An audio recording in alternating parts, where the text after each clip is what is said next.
సెంటీమీటర్స్ని మీటర్స్లోకి, మీటర్స్ని సెంటీమీటర్స్లోకి ఎలా కన్వర్ట్ చేయాలంటే ఆల్రెడీ మనకు తెలుసు 100 centimetres equal to 1 metre, 1 centimetre equal to 1/100 metres అని మనకు తెలుసు.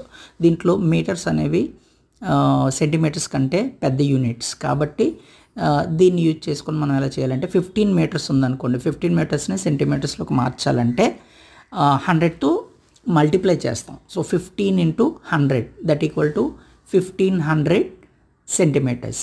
ఎందుకంటే బిగ్గెస్ట్ యూనిట్స్ నుంచి స్మాలెస్ట్ యూనిట్స్కి కన్వర్ట్ చేసాం కాబట్టి 100తో మల్టిప్లై చేసాం. సెకండ్ థింగ్, 800 సెంటీమీటర్స్ని మీటర్స్లోకి మార్చాలంటే 100తో డివైడ్ చేస్తాం, 800/100. సో క్యాన్సిల్ చేస్తే మనకి 8 వస్తుందన్నమాట. సో ఇలాగా మీటర్స్ నుంచి సెంటీమీటర్స్ కంటే 100తో మల్టిప్లై చేయాలి, సెంటీమీటర్స్ నుంచి మీటర్స్ కంటే 100తో డివైడ్ చేయాలి. Will get that answer.